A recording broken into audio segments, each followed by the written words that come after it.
ओम स्थापकाय च धर्मस्य सर्वधर्मस्वरूपिणे अवतार वरिष्ठाय रामकृष्णाय ते नमः। जय ठाकुर, जय मां। गृहस्थों के प्रति उपदेश। समाधि तत्व एवं सर्वधर्म समन्वय।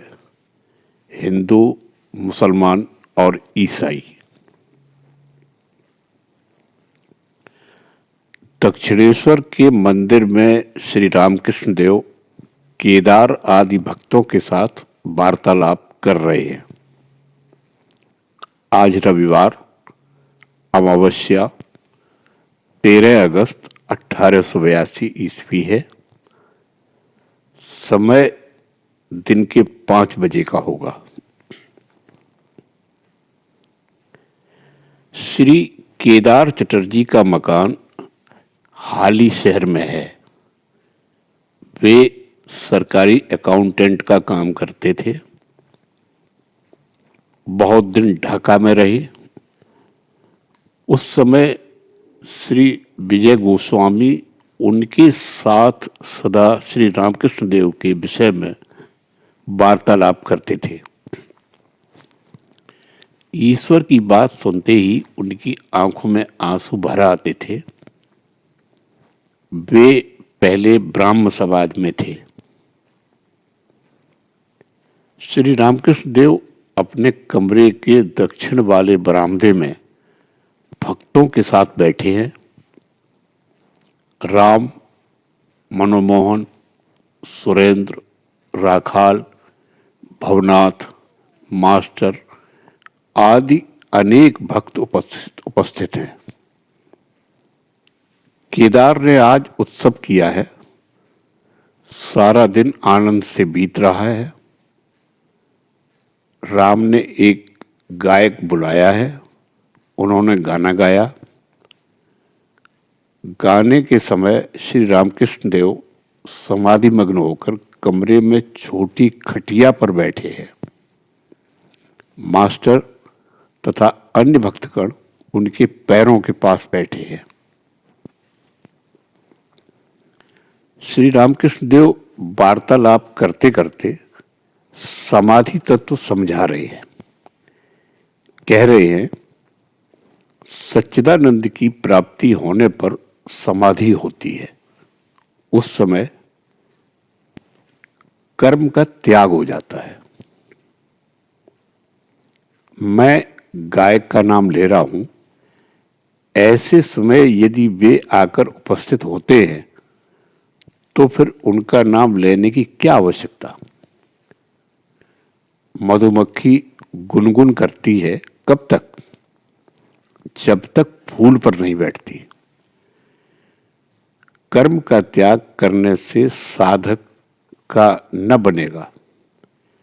पूजा, जप, ध्यान, संध्या, कवच, तीर्थ आदि सभी करना होगा।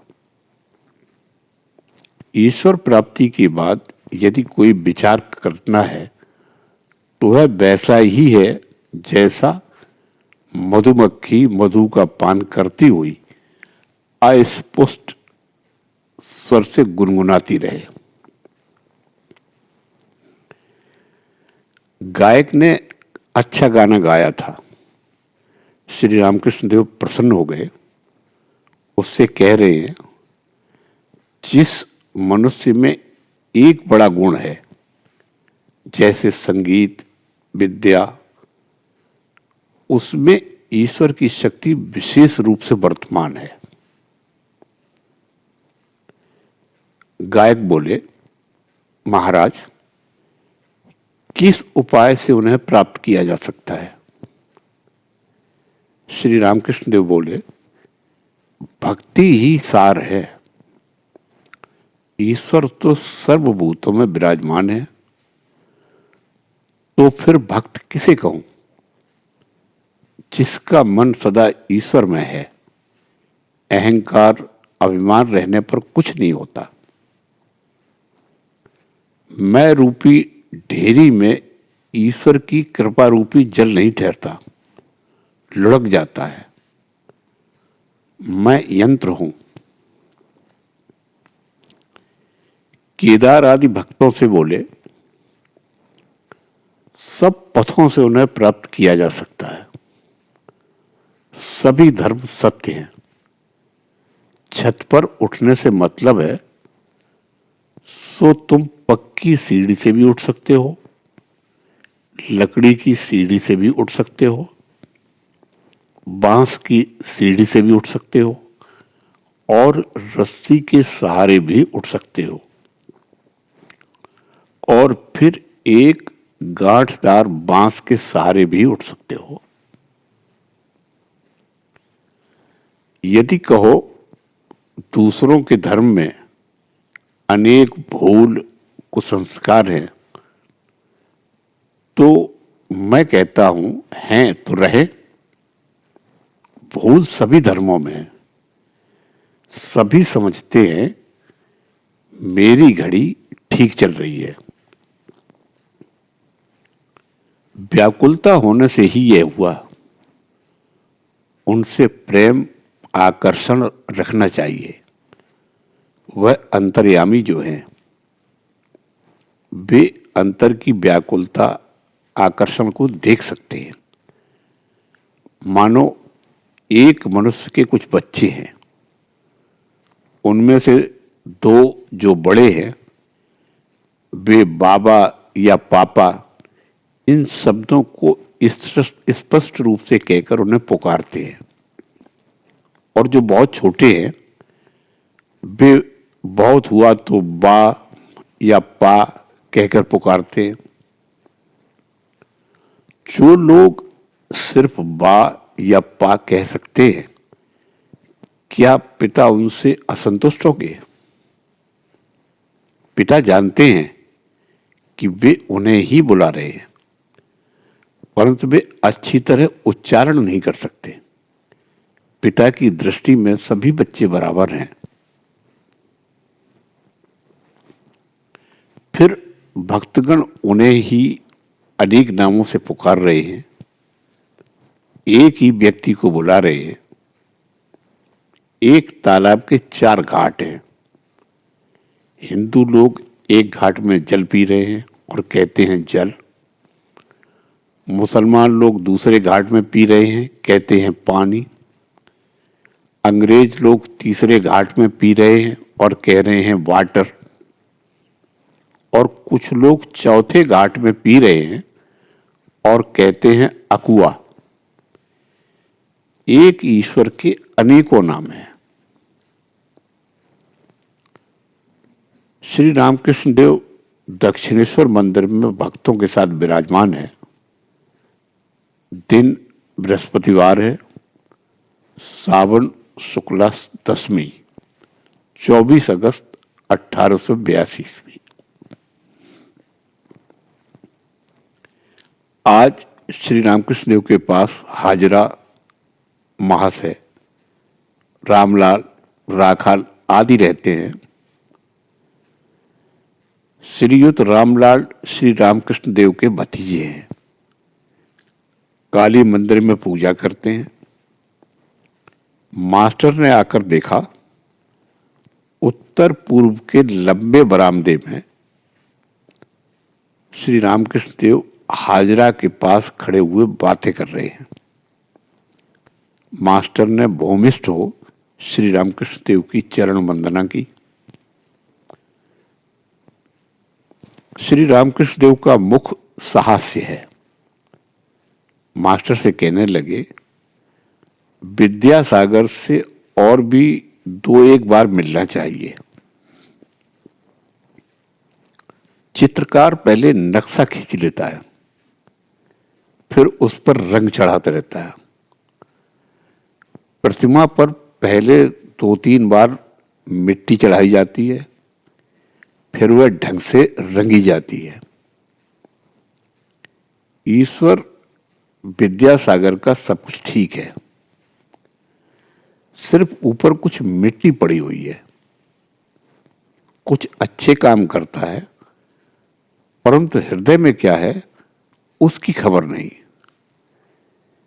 हृदय में सोना दबा पड़ा है, हृदय में ईश्वर है, यह समझने पर सब कुछ छोड़कर व्याकुल हो उसे पुकारने की इच्छा होती है। श्री रामकृष्ण देव मास्टर से खड़े खड़े वार्तालाप कर रहे हैं, कभी बरामदे में टहल रहे हैं।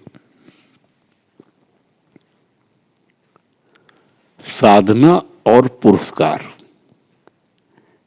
श्री रामकृष्ण देव बोले, हृदय में क्या है इसका ज्ञान प्राप्त करने के लिए कुछ साधना आवश्यक है। मास्टर बोले, साधना क्या बराबर करते ही जाना चाहिए? श्री रामकृष्ण देव बोले, नहीं, पहले कुछ कमर कसकर करनी चाहिए, फिर ज्यादा मेहनत नहीं उठानी पड़ती। जब तक तरंग, आंधी, तूफान और नदी के मोड़ से नौका जाती है, तभी एक मल्लाह को मजबूती से पतवार पकड़नी पड़ती है। उतने से पार हो जाने पर फिर नहीं। जब वह मोड़ से बाहर हो गया और अनुकूल हवा चली, तब वह आराम से बैठा रहता है, हाथ में पतवार भर लगाए रहता है। फिर तो पाल टांगने का बंदोबस्त करके आराम से चिरम भरता है। कामिनी और कांचन की आंधी, तूफान से निकल जाने पर शांति मिलती है। किसी किसी में योगियों के लक्षण दिखते हैं, परंतु उन लोगों को भी सावधानी से रहना चाहिए। कामिनी और कांचन ही योग में विघ्न डालते हैं। योग भ्रष्ट होकर वह फिर संसार में आता है। भोग की कुछ इच्छा रही होगी, इच्छा पूरी होने पर वह फिर ईश्वर की ओर जाएगा, फिर वही योग की अवस्था होगी। सटका कल जानते हो? मास्टर बोले, जी नहीं। श्री रामकृष्ण देव बोले, उस देश में है। श्री रामकृष्ण देव अपनी जन्मभूमि को बहुधा वह देश कहते थे। बांस को झुका देते हैं, उसमें बसी और डोर लगी रहती है। कांटे में मछलियों के खाने का चारा बांध दिया जाता है। ज्यों ही मछली उसे निकल जाती है, त्यों ही वह बांस झटके के साथ ऊपर उठ जाता है। जिस प्रकार उसका सिर ऊंचा था, वैसा ही हो जाता है। तराजू में किसी और कुछ रख देने से नीचे की सुई और ऊपर की सुई दोनों बराबर नहीं रहती। नीचे की सुई मन है और ऊपर की सुई ईश्वर। नीचे की सुई का ऊपर से एक होना ही योग है। मन के स्थिर हुए बिना योग नहीं होता। संसार की हवा मन रूपी दीप शिखा को सदा ही चंचल किया करती है।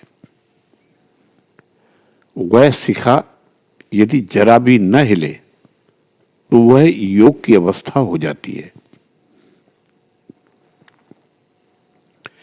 कामिनी और कांचन योग के विघ्न है। वस्तु विचार करना चाहिए। स्त्रियों के शरीर में क्या है? रक्त, मांस, आंतें, कृमि, मूत्र, विष्ठा, यही सब। उस शरीर का प्यार ही क्या? त्याग के लिए मैं अपने में राजसी भाव भरता था।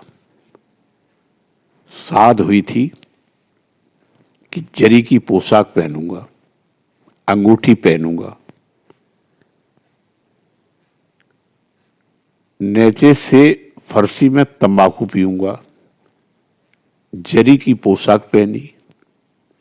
ये लोग रानी रासमणी के दामाद मथुर बाबू आदि को लक्ष्य करके कहते हैं, ले आए थे।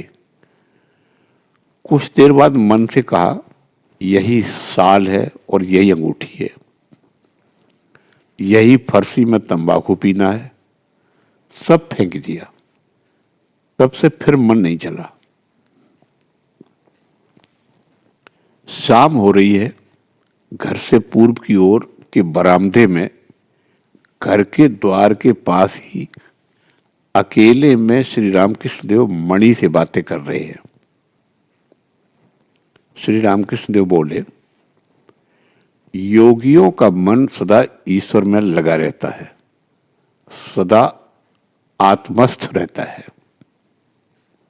शून्य दृष्टि देखते ही उनकी अवस्था सूचित हो जाती है।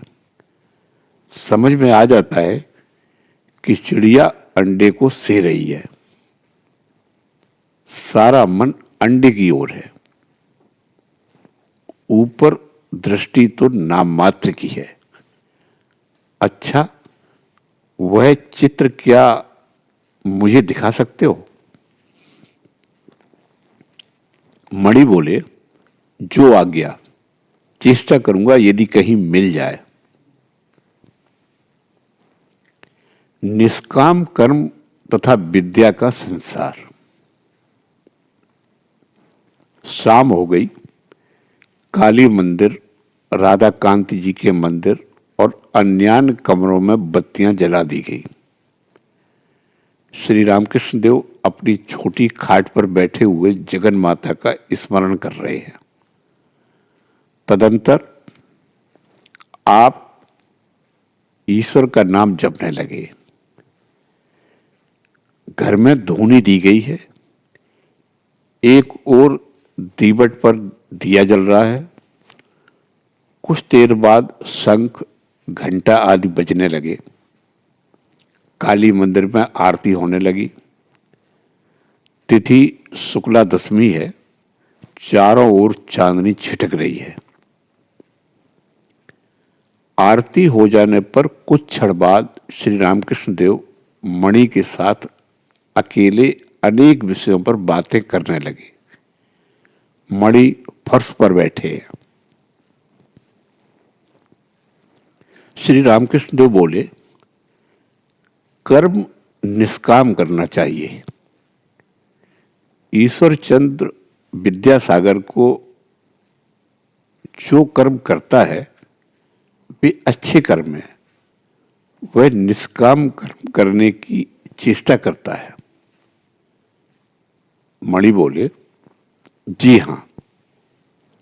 अच्छा, जहां कर्म है वहां क्या ईश्वर मिलते हैं? राम और काम क्या एक साथ रहते हैं? हिंदी में मैंने पढ़ा है कि जहां काम तह राम नहीं, जहां राम नहीं काम। श्री रामकृष्ण देव बोले, कर्म सभी करते हैं। उनका नाम लेना कर्म है। सांस लेना और छोड़ना भी कर्म है। क्या मजाल कि कोई कर्म छोड़ दे।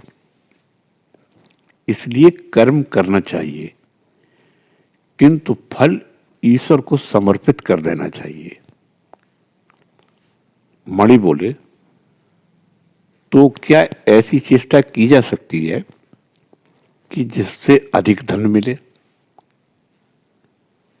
श्री रामकृष्ण देव बोले, हां, की जा सकती है, किंतु यदि विद्या का परिवार हो तो अधिक धन कमाने का प्रयत्न करो, परंतु सदुपाय से।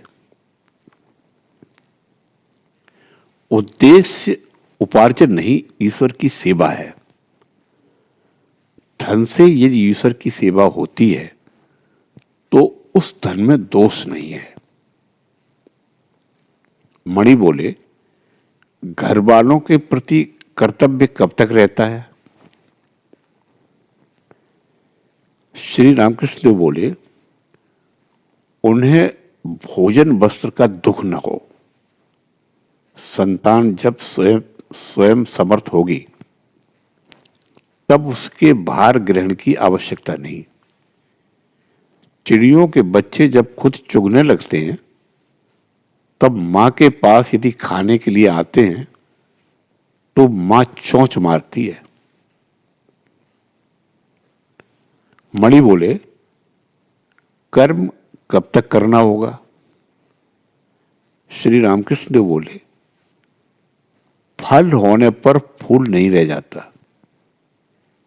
ईश्वर लाभ हो जाने से कर्म नहीं करना पड़ता, मन भी नहीं लगता। ज्यादा शराब पी लेने से मतवाला होश नहीं संभाल सकता। दौनी भर पीने से कामकाज कर सकता है। ईश्वर की ओर जितना ही बढ़ोगे उतना ही वे कर्म घटाते रहेंगे। डरो मत।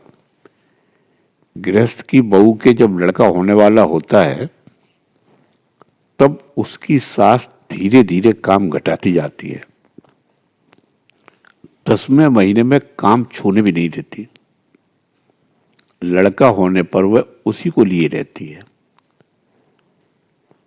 जो कुछ कर्म है जहां वे समाप्त हो गए कि चिंता दूर हो गई। गृहिणी घर का काम समाप्त करके जब कहीं बाहर निकलती है तब जल्दी नहीं लौटती, बुलाने पर भी नहीं आती। मणि बोले, अच्छा, ईश्वर लाभ के क्या माने हैं?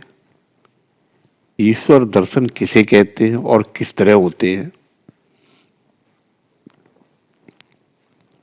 श्री रामकृष्ण देव बोले, वैष्णव कहते हैं कि ईश्वर मार्ग के पथिक 4 प्रकार के होते हैं।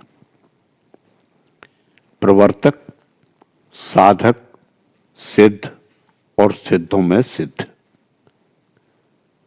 जो पहले ही पहल मार्ग पर आया है वह प्रवर्तक है। जो भजन पूजन, जप ध्यान, नाम गुण कीर्तन आदि करता है वह साधक है। जिसे ईश्वर के अस्तित्व का अनुभव मात्र हुआ है वह सिद्ध है। उसकी वेदांत में एक उपमा है, वह यह है कि अंधेरे घर में बाबूजी सो रहे हैं। कोई टटोल कर उन्हें खोज रहा है। कोच पर हाथ जाता है तो वह मन ही मन कह उठता है, यह नहीं है। झरोखा छू जाता है तो वह कह उठता है, यह नहीं है। दरवाजे में हाथ लगा तो यह भी नहीं है। नेति नेति। अंत में बाबूजी की देह पर हाथ लगा तो कहा, यह बाबूजी हैं। अर्थात अस्थि का बोध हुआ। बाबूजी को प्राप्त तो किया किंतु भली भांत जान पहचान नहीं हुई। एक दर्जे के और भक्त हैं जो सिद्धों में सिद्ध कहलाते हैं। बाबूजी के साथ यदि विशेष वार्तालाप हो तो वह एक और ही अवस्था है। यदि ईश्वर के साथ प्रेम भक्ति द्वारा विशेष परिचय हो जाए तो दूसरी ही अवस्था हो जाती है। जो सिद्ध हैं उसने ईश्वर को पाया तो है किंतु जो सिद्धों में सिद्ध हैं उनका ईश्वर के साथ विशेष परिचय हो गया है। परंतु उनको प्राप्त करने की इच्छा हो तो एक न एक भाव का सहारा लेना पड़ता है। जैसे शांत, दास्य, सख्य, वात्सल्य या मधुर। शांत भाव ऋषियों का था। उनमें भोग की कोई वासना न थी। ईश्वर निष्ठा थी जैसे पति पर स्त्री की होती है। वह यह समझती है कि मेरे पति कंदर्प हैं। दास जैसे हनुमान का कामकाज करते समय सिंह तुल्य। स्त्रियों का भी दास्य भाव होता है। पति की हृदय खोलकर सेवा करती है।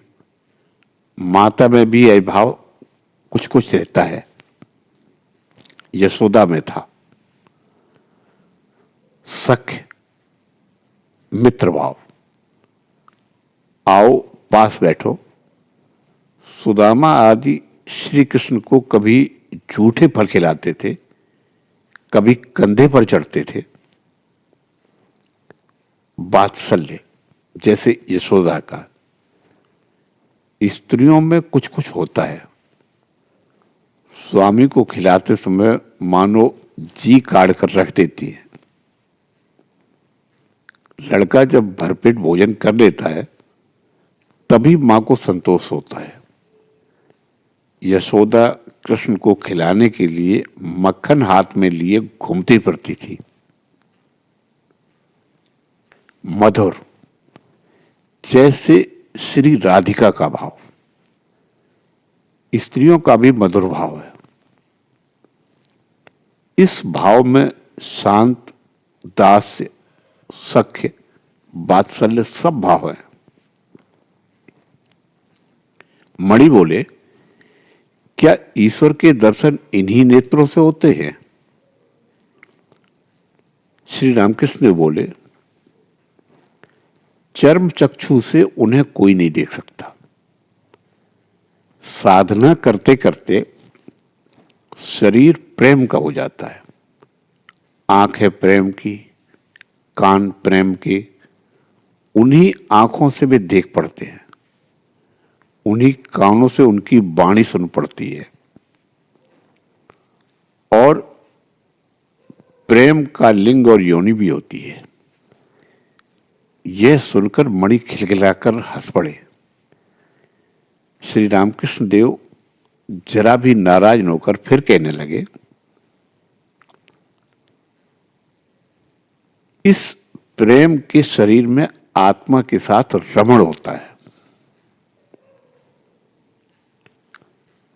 ईश्वर को बिना खूब प्यार किए दर्शन नहीं होते। खूब प्यार करने से चारों ओर ईश्वर ही ईश्वर दिखते हैं। जैसे पीलिया हो जाता है, उसे चारों ओर पीला ही पीला दिखाई पड़ता है। तब मैं वही हूं, यह बोध भी हो जाता है। मतवाले का नशा जब खूब चढ़ जाता है तब वह कहता है, मैं ही काली हूं। गोपियां प्रेमोन्मत्त होकर कहने लगी, मैं ही कृष्ण हूं। दिन रात उन्हीं की चिंता करने से चारों ओर वे ही दिख पड़ते हैं।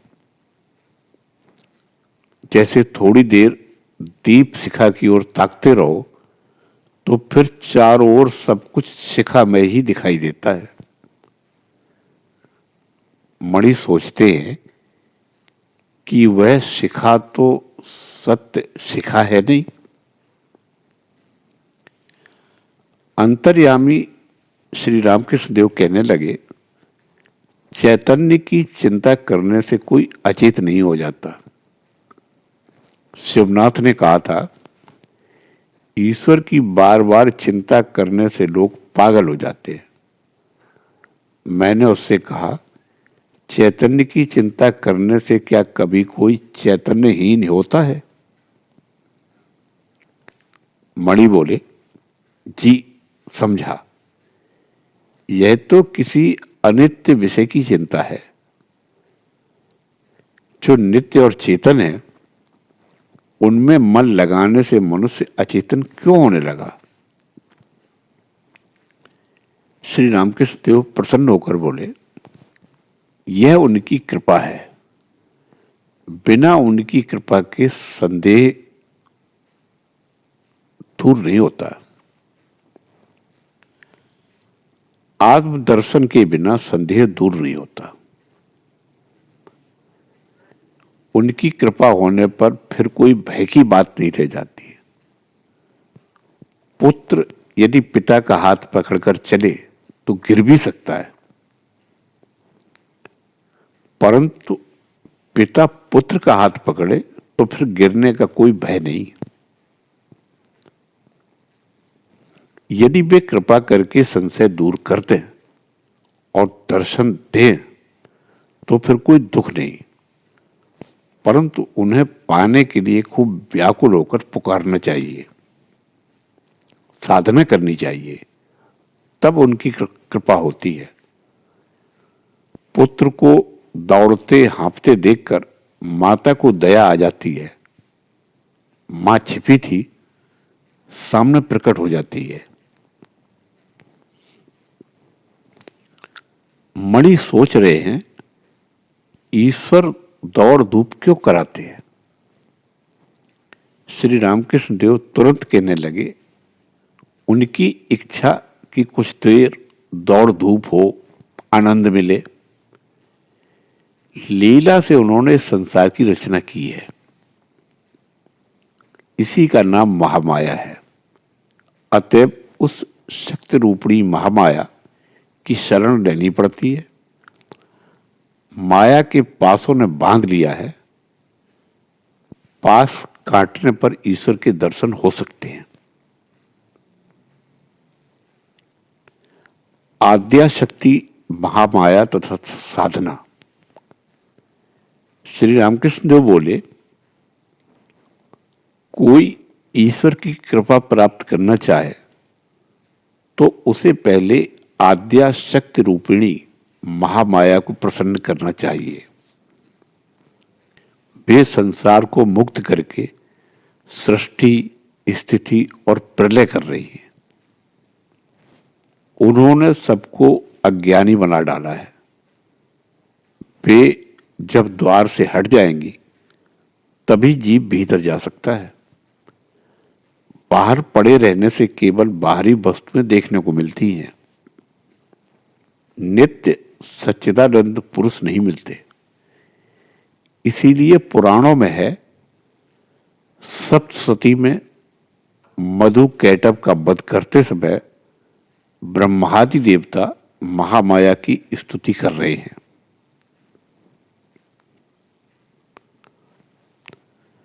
संसार का मूल आधार शक्ति ही है। उस आद्या शक्ति के भीतर विद्या और अविद्या दोनों हैं। अविद्या मोह मुग्ध करती है। अविद्या वह है जिससे कामिनी और कांचन उत्पन्न हुए हैं, वह मुग्ध करती है। और विद्या वह है जिससे भक्ति, दया, ज्ञान और प्रेम की उत्पत्ति होती है, वह ईश्वर मार्ग पर ले जाती है। उस अविद्या को प्रसन्न करना होगा, इसीलिए शक्ति की पूजा पद्धति हुई। उन्हें प्रयत्न करने के लिए नाना भावों से पूजन किया जाता है, जैसे दासी भाव, वीर भाव, संतान भाव। वीर भाव अर्थात उन्हें रमण के द्वारा प्रसन्न करना। शक्ति साधना सब बड़ी विकट साधना है, दिल लगी नहीं।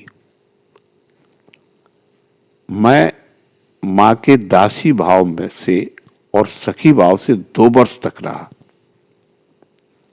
परंतु मेरा संतान भाव है। स्त्रियों के स्तनों को मातृ स्तन समझता हूं। लड़कियां शक्ति की एक एक मूर्ति है। पश्चिम में विवाह के समय वर के हाथ में छुरी रहती है। बंगाल में सरौता, अर्थात उस शक्ति रूपणी कन्या की सहायता से वर माया पास काट सकेगा। यह वीर भाव है। मैंने वीर भाव से पूजा नहीं की, मेरा संतान भाव था। कन्या शक्ति स्वरूपा है। ईश्वर के समय तुमने नहीं देखा, विवाह के समय तुमने नहीं देखा, पर अहमक की तरह पीछे बैठा रहता है। परंतु कन्या निशंक रहती है।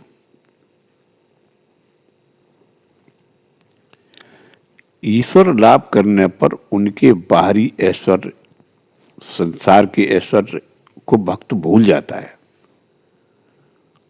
उन्हें देखने से उनके ऐश्वर्य की बात याद नहीं आती। दर्शनानंद से मग्न हो जाने पर भक्त का हिसाब किताब नहीं रह जाता। नरेंद्र को देखने पर तेरा नाम क्या है, तेरा घर कहां है, यह कुछ पूछने की जरूरत नहीं रहती। पूछने का अवसर ही कहां है। हनुमान से किसी ने पूछा, आज कौन सी तिथि है? हनुमान ने कहा, भाई मैं तिथि नक्षत्र कुछ नहीं जानता, मैं केवल श्री राम का स्मरण किया करता हूं। जय ठाकुर, जय मां।